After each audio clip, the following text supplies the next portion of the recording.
Muy bien, ahora nos toca hablar acerca de los carbohidratos. Los carbohidratos se clasifican por tamaño según el número de moléculas. Vamos a tener desde los más pequeños hasta los más grandes. Vamos a empezar por los polisacáridos. Los polisacáridos son los más grandes, que poli significa muchos y sacáridos se refiere a las unidades de azúcar que tienen. O sea que polisacáridos se refiere a muchos azúcares unidos, formando una gran molécula. Los polisacáridos los podemos romper y así formar los oligosacáridos. Los polisacáridos son más de 10 azúcares. Los oligosacáridos, vamos a empezar con que oligo es poco y va de 3 a 10 azúcares más o menos. Son menos de 10 azúcares, pero más de 2 azúcares. Por ejemplo, al tener una cadena de 20 azúcares, estos azúcares las podemos romper. Y al romperlas vamos a tener 4 partes iguales, o sea, cada parte tendría 5 azúcares. Pasamos de un polisacárido de más de 10 azúcares a 4 oligosacáridos de 5 azúcares. Si seguimos rompiendo, nos vamos a quedar nada más con 2 azúcares unidos. Esto es la definición de lo que es un disacárido, o sea, son 2 bloques de azúcar. Los disacáridos son 2 azúcares unidos. Si partimos estos disacáridos, vamos a obtener los monosacáridos, que los monosacáridos son piezas individuales, o sea, bloques individuales de azúcar que están listos para su absorción. Vamos a verlo de esta manera. Los monosacáridos vamos a seguir tomando la referencia de bloques de Lego. Los monosacáridos son los bloques de Lego, es un bloque de Lego. Los disacáridos es cuando juntamos 2 bloques de Lego. Los oligosacáridos es cuando juntamos más de 2 bloques de Legos, pero menos de 10. Y los polisacáridos es cuando ya juntamos varias piezas de Lego que pasan 10 bloques de Lego. Entonces tenemos polisacáridos, oligosacáridos, disacáridos y monosacáridos. Vamos a hablar ahora acerca como de los principales monosacáridos, disacáridos y polisacáridos que tenemos. Los principales monosacáridos, o sea, los principales son la glucosa, la fructosa y la galactosa, pero de estos 3 el más principal es la glucosa. La glucosa es la que nos va a formar todo lo demás. Por ejemplo, los principales disacáridos son sacarosa, maltosa y lactosa. La sacarosa está formada por glucosa más fructosa, que es la azúcar de mesa. La maltosa está formada por glucosa más glucosa y la lactosa está formada por glucosa y glucosa. Si nos damos cuenta, todos están formados por glucosa, o sea que la glucosa es la base de todo. El polisacárido principal y el más mencionado es el almidón. Los carbohidratos también están divididos en carbohidratos complejos y simples. Los carbohidratos simples son los de rápida absorción, es cuando queremos obtener energía muy rápida y nos tomamos algo que nos dan picos de azúcares, que es por eso que nos dice que nos dan energía rápida, como puede ser a veces nos tomamos un refresco o algún pan que nos suba súper rápido la energía, pero esto es lo que nos provoca grandes picos de azúcares. Y luego tenemos los carbohidratos complejos, que estas son largas cadenas que se absorben lentamente, pero se dice que estos nos proporcionan energía sostenida y tienen un mayor valor nutricional, o sea, son mejor los carbohidratos complejos que los simples, porque estos nos van soltando energía de poquito en poquito. Bueno, ahora vamos a hablar acerca del proceso de formación de furanosa y piranosa. La formación de piranosa y la furanosa es el proceso por el cual los azúcares, o sea, vamos a hablar de los monosacáridos con cadenas largas, como por ejemplo las pentosas o las hexosas, pasan de su forma lineal a una estructura cíclica. Esta estructura cíclica es la forma que predomina en la forma más estable del azúcar. El proceso es una reacción intramolecular, o sea que se ocurre dentro de la misma molécula y es entre 2 grupos funcionales al azar, que son el grupo carbonilo y el grupo hidroxilo. El tamaño del anillo que se va a formar es el que va a determinar si el azúcar se llama piranosa o furanosa. La piranosa se forma en un anillo hexagonal, o sea de 6 miembros, 5 átomos de carbono y 1 átomo de oxígeno. Su nombre va a derivar del compuesto heterocíclico llamado pirano. La reacción que causa la ciclación es la formación de un hemiacetal en el caso de las aldosas o un hemicetal en el caso de las cetosas. Ahora, vamos a hablar acerca de la formación de las pirinosas. Esto ocurre cuando el grupo hidroxilo del penúltimo carbono, por ejemplo el carbono 5, ataca al grupo carbonilo, como por ejemplo el carbono 1, para un aldehído. Por ejemplo, aquí tenemos el grupo aldehído más el grupo hidroxilo, nos da origen al anillo de 6, que es la que forma a la piranosa. Y en la formación de la furanosa, que es el anillo de 5, sucede cuando los azúcares que tienden a formar el anillo es más pequeño, o sea, los que forman el anillo más pequeño. En aldosas, el grupo hidroxilo del carbono 4 ataca al carbono 1. En cetosas, el grupo hidroxilo del carbono 5 ataca al grupo de cetonas del carbono 2. Y aquí es donde tenemos grupo cetonas más grupo hidroxilo, es el que nos da origen al anillo de 5, que es el anillo más pequeño y nos da origen a la furanosa. Vamos a hablar ahora acerca del origen del carbono anomérico. Cuando los monosacáridos se unen, el enlace que se forma a partir del OH del carbono anomérico es el que va a heredar el nombre de esta orientación. Por ejemplo, el enlace alfa se forma cuando el OH origina el carbono anomérico, pero está hacia abajo. O sea, vemos que este está hacia abajo. El enlace resultante queda pues en posición hacia abajo, y el enlace beta se forma cuando el OH se origina del carbono anomérico y este tiene orientación hacia arriba, como podemos ver. El enlace resultante queda pues en una posición hacia arriba.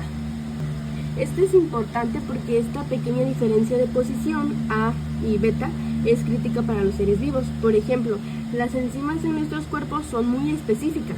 Los humanos podemos digerir almidón, como son enlace alfa, y fácilmente para obtener energía, pero no podemos romper los enlaces beta de la celulosa, como son las fibras no digeribles, porque nuestras enzimas no encajan con esta forma.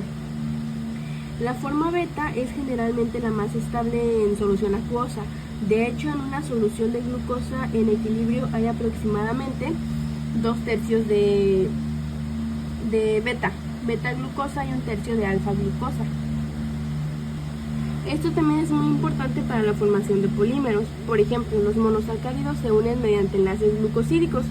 Que un enlace sea alfa o beta determina si el polímero resultante es un almacén de energía, como por ejemplo el glucagón, o es un material estructural, como la celulosa. Entonces, por eso es que es importante, porque tenemos formación de polímeros, de estabilidad, funciones biológicas, entre otras cosas. Lípidos. Bueno, los lípidos son un grupo de moléculas biológicas que se caracterizan por ser insolubles en agua, o sea que son hidrofóbicas, pero son solubles en solventes orgánicos, como por ejemplo los aceites o los éter. Comúnmente se les conoce como grasas o aceites. Sus funciones biológicas tienen muchas funciones biológicas, entre ellas es que son reserva de energía, o sea, son la forma más eficiente que uno puede almacenar energía. Tienen funciones estructurales, forman las membranas de todas nuestras células y son reguladoras. De algunas son hormonas y otras son vitaminas. Vamos a hablar acerca de las moléculas anfipáticas. Una molécula anfipática o anfifílica es aquella que tiene una parte de su estructura que es soluble en agua, o sea que es hidrofílica, y otra parte que es insoluble en agua, o sea que es hidrofóbica. Por ejemplo, los fosfolípidos son componentes claves de la membrana celular. Hay que recordar que la membrana celular está compuesta por fosfolípidos, una doble capa de fosfolípidos. En el agua se agrupan de modo que las cabezas hidrofílicas quedan hacia el exterior, o sea, en contacto con el agua. Las cabezas son las que tienen contacto con el agua, y las colas hidrofóbicas quedan hacia el exterior, o sea, esas no tienen contacto con el agua, por algo se llaman hidrofóbicas, y así forman una bicapa lipídica en la membrana. Por eso se dice que tiene una doble membrana de fosfolípidos. Vamos ahora con los ácidos grasos. Los ácidos grasos son bloques de construcción de muchos lípidos. Vamos a verlo como si fueran otra vez figuritas de Lego, bloques de construcción de muchos lípidos. Son cadenas largas de carbono con un grupo ácido al final, que es el grupo carboxílico. Tenemos dos tipos, ácidos grasos saturados y ácidos grasos insaturados. Los ácidos grasos saturados son la cadena de carbono que solo tiene un enlace simples, o sea, está saturada de hidrógenos. Son generalmente sólidos a temperatura ambiente, por ejemplo la grasa animal o la mantequilla. Y tenemos por otro lado los ácidos grasos insaturados. La cadena de carbono tiene al menos un doble enlace entre los átomos de carbono. Son generalmente líquidos a temperatura ambiente, por ejemplo los aceites vegetales como el de oliva, que incluyen los famosos omega 3 y el omega 6. Vamos a hablar ahora acerca de la saponificación. La saponificación es una reacción química en la que un lípido contiene un enlace éter, un lípido saponificable como un triglicérido, que reacciona con una base fuerte como el hidróxido de sodio o de potasio y que también reacciona con agua. Esta reacción rompe el lípido y produce jabón, o sea, son sales de ácidos grasos y también produce glicerina o glicerol. Es el proceso que se utiliza para fabricar jabón, que a veces se comercializa en las industrias. Estos lípidos también se llaman acilglicéridos, están formados por una molécula de glicerol. Están formados por una molécula de glicerol unida a otro, 2 o 3 ácidos grasos respectivamente. El glicerol es como el esqueleto o la base a la que se unen las colas de ácidos grasos. O sea, son como donde los ácidos grasos se unen, donde se unen las colas. Y vamos a tener los monoglicéridos, los diglicéridos y los triglicéridos. El monoglicérido está formado por un glicerol más un ácido graso. El diglicérido, pues como su nombre dice, di, está formado por un glicerol y 2 ácidos grasos. El triglicérido está formado por un glicerol y 3 ácidos grasos. Los triglicéridos son la parte principal en la que el cuerpo almacena la grasa para después usarse como energía. Luego tenemos el colesterol. Ok. El colesterol es un tipo de lípido que no es saponificable. Es un esteroide, pero es esencial para la vida. Es un componente fundamental de las membranas celulares porque les da fluidez y también les da estabilidad. Ok, es la materia prima a partir de la cual el cuerpo produce hormonas como las sexuales. También produce vitamina D y ácidos biliares, que son los necesarios para poder digerir estas grasas. Luego tenemos las ceras. Las ceras son lípidos formados por un ácido graso de cadena larga unido a un alcohol de cadena larga. Actúan principalmente como protección, impermeabilización y lubricación. La cera que recubre las hojas y frutos, por ejemplo, de las plantas para evitar la pérdida excesiva de agua es un ejemplo de cera.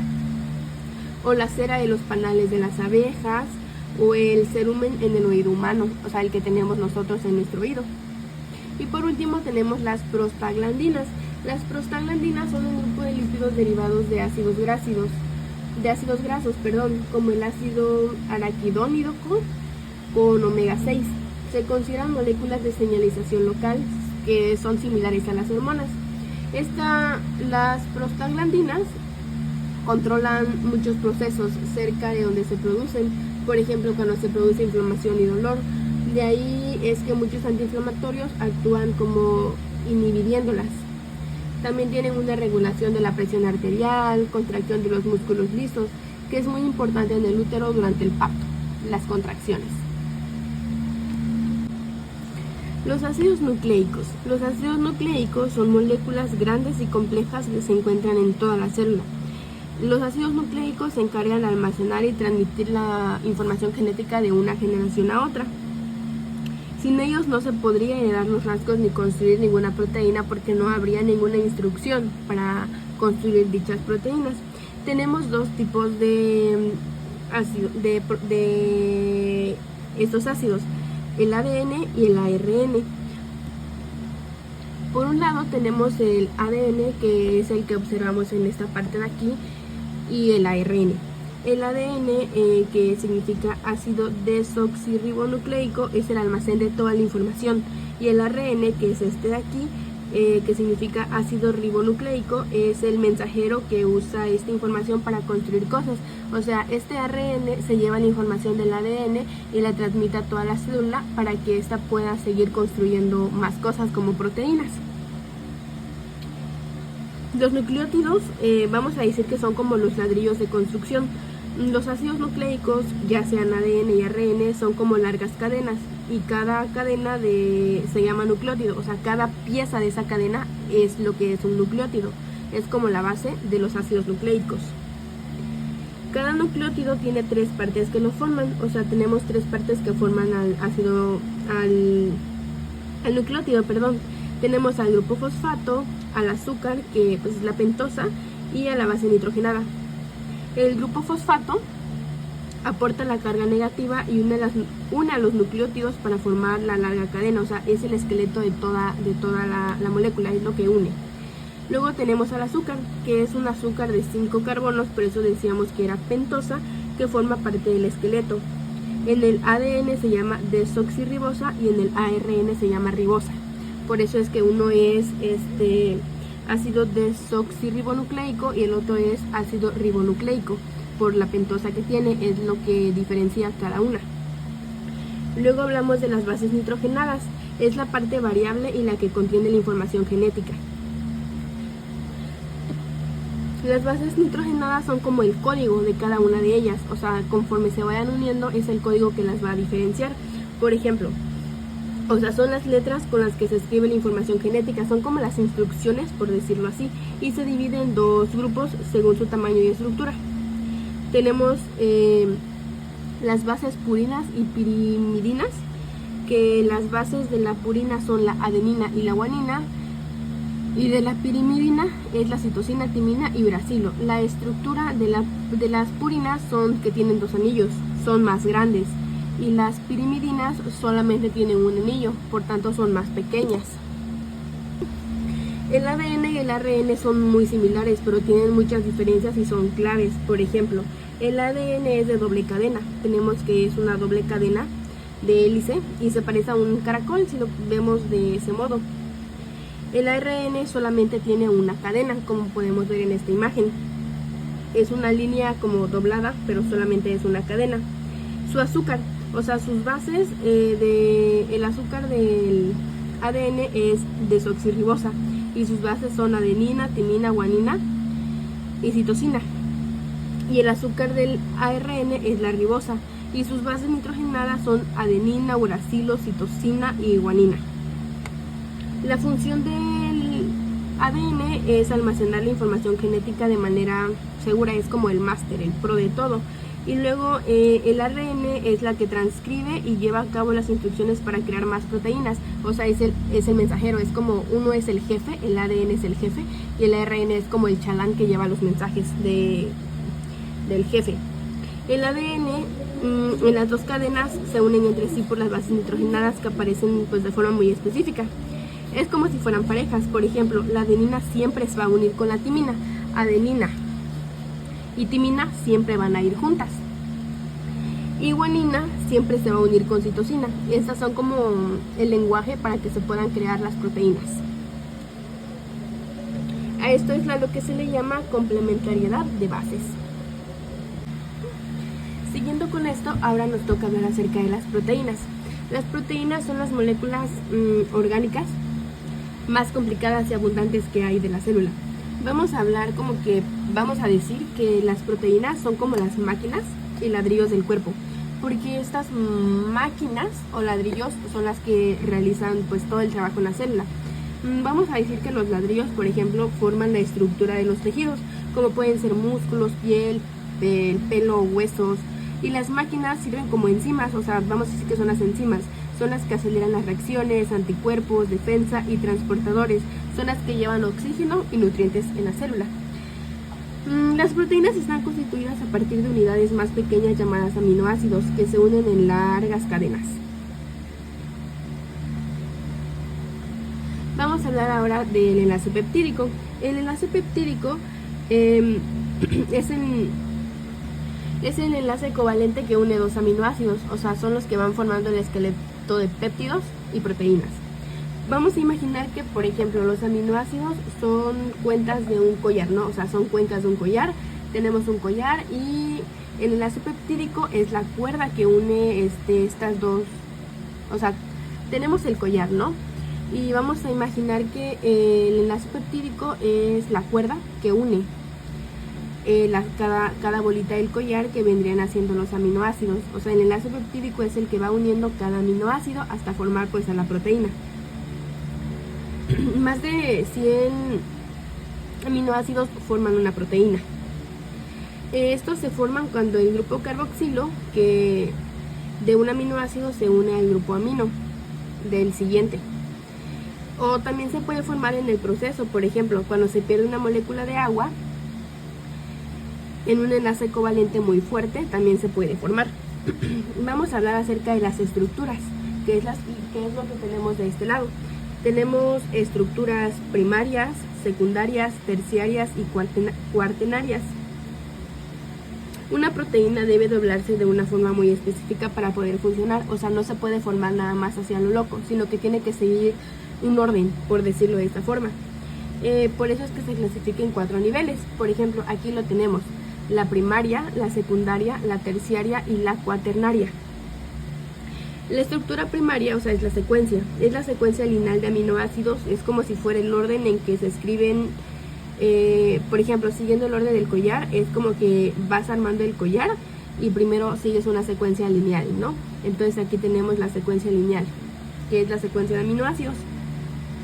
Este orden es el que dicta la formación genética, o sea, del ADN, y es fundamental porque cualquier cambio aquí puede alterar todo. Entonces pasamos a la estructura secundaria. La cadena lineal se empieza a doblar, o sea, se empieza a doblar en formas repetitivas debido a los puentes de hidrógeno. Ya habíamos hablado acerca de los puentes de hidrógeno.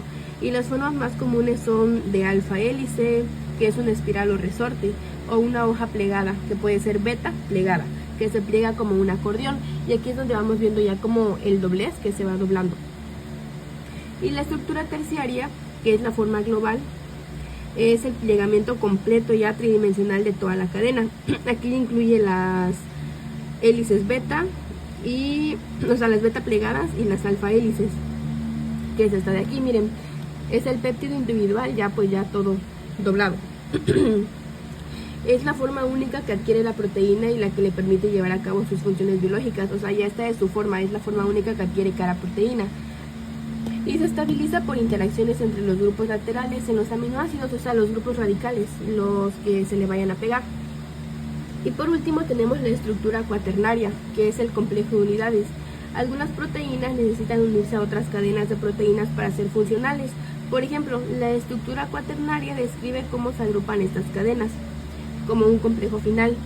Miren, esta ya es la estructura cuaternaria, agregados 2 o más péptidos. Podemos tomar de ejemplo para esto a la hemoglobina.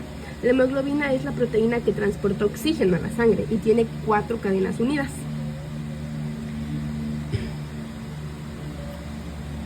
Las proteínas, la función de una proteína va a depender totalmente de su forma tridimensional, o sea, la que ya se formó después de esto que acabamos de ver. De su forma tridimensional puede ser pues estructura terciaria, o sea, la terciaria o cuaternaria, que es cuando ya va tomando la forma tridimensional, porque aquí apenas es la lineal y aquí es el doblez, y esta es cuando va tomando la forma.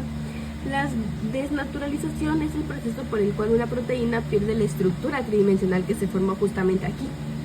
O sea, es cuando se despliega, es cuando pasamos de esto a esto otra vez. O sea, sin que se rompa el enlace peptídico, o sea, se despega, pero no se rompe el enlace peptídico. ¿Qué lo puede causar? De hecho, lo puede causar pues muchas cosas, como por ejemplo hervir. El cambio de calor puede causar esta desnaturalización, cambios extremos del pH como ácidos o bases, o una agitación muy extrema. Y al perder su forma, o sea, esta forma única que adquiere la proteína deja de ser funcional. O sea, si pierde esta forma, pues deja de funcionar. Un ejemplo clásico es, por ejemplo, cuando cocinamos un huevo, el calor desnaturaliza las proteínas de la clara, o sea, que es la principal, o sea, principalmente la albumina, haciendo que pase de ser transparente y líquida a ser blanca y sólida. Es por eso cuando se hierve un huevo, o sea, tomando en cuenta de cuando se hierve o se cocina un huevo, o sea, cambia su estructura completamente. Y es justamente por la desnaturalización de las proteínas. Y para concluir, vamos a hablar acerca de las enzimas de alguna forma fácil. Las enzimas son esenciales, o sea, son las aceleradoras de la vida, son las que aceleran las reacciones que hay. La enzima es una proteína, o a veces puede llegar a ser un ARN, que actúa como catalizador biológico. Catálisis enzimática. ¿Qué es la catálisis enzimática? Bueno, la catálisis enzimática es el proceso en el que la enzima acelera una reacción química específica, pero sin ser consumida en el proceso. O sea, podemos imaginar que la enzima es una herramienta que ayuda a armar o desarmar una pieza. Es el sustrato, por decirlo así. Podemos decir que es como el desarmador que ayuda a armar o desarmar alguna pieza, algún cajón, algún juguete o cualquier cosa que se pueda desarmar. La energía de activación es la chispa, o sea, es la chispa o la energía mínima que necesita una reacción para que empiece. O sea, es como lo que necesita para que empiece la reacción. La velocidad de reacción se dice que al reducirse la enzima permite que la reacción ocurra mucho más rápido. O sea, que aumenta la velocidad de reacción ayuda a que aumente la velocidad de la reacción, y esto hace posible como que exista la vida a temperatura corporal, o sea, a la temperatura ambiente, por decirlo así. Las coenzimas y el grupo prostético son cofactores, o sea, son moléculas. La coenzima y el grupo prostético, pues ambos son cofactores, o sea, son moléculas no proteicas que algunas enzimas pues necesitan para funcionar. Vamos a hablar pues primero de las coenzimas. La coenzima es una molécula orgánica que a menudo deriva de la vitamina B y se une a la enzima de forma débil y temporal. O sea, no es permanente. Un ejemplo es, por ejemplo, vamos a decir que la coenzima se une a la enzima, realiza el trabajo, por ejemplo, transferir algún grupo químico o lo que sea, y se va. Pero por el contrario, el grupo prostético es una molécula orgánica o ion metálico que se une a la enzima, pero de una forma fuerte y permanente. A menudo pasa con un enlace covalente, pero el grupo prostético forma parte de la estructura de la enzima, o sea, es como si fuera un engranaje fijo, ya no se va, se queda permanentemente. La actividad de una enzima depende por completo de que mantenga su forma tridimensional, o sea, su estructura terciaria o cuaternaria. La temperatura ideal generalmente es de 37 grados en humanos, a la que la enzima tiene, o sea, su máxima actividad. A temperaturas muy bajas la enzima se vuelve lenta, y a temperaturas muy altas, como por ejemplo 40 grados centígrados, la desnaturalizan, o sea, pierde su forma, por tanto pierde su función. El pH óptimo es el nivel de acidez o alcalinidad donde la enzima funciona mejor, que es lo que vemos por acá. Por ejemplo, la enzima pepsina en el estómago funciona mejor a un pH ácido de 2, o sea, ese es como, podríamos decir que es su hábitat natural, por decirlo de esta forma. La regulación alostérica, que es el citorregulador, es una forma de encender o apagar la enzima a través de una molécula reguladora. Es como si fuera un apagador como de prender y encender un foco. Por ejemplo, la regulación alostérica, una molécula llamada afector o modulador, se une a la enzima en un lugar distinto al sitio activo, llamado sitio alostérico. Y el activador alostérico, que es un regulador positivo, es el efector que se une y aumenta la actividad de la enzima, o sea, que hace que la enzima se vuelva más eficiente para unir un sustrato. Y el inhibidor alostérico, que es el regulador negativo, es el efector que une y disminuye la actividad de la enzima, o sea, frenando la reacción. Es el que frena la reacción, o cuando quieres apagar una reacción, ¿cómo lo haces? Pues con el inhibidor alostérico.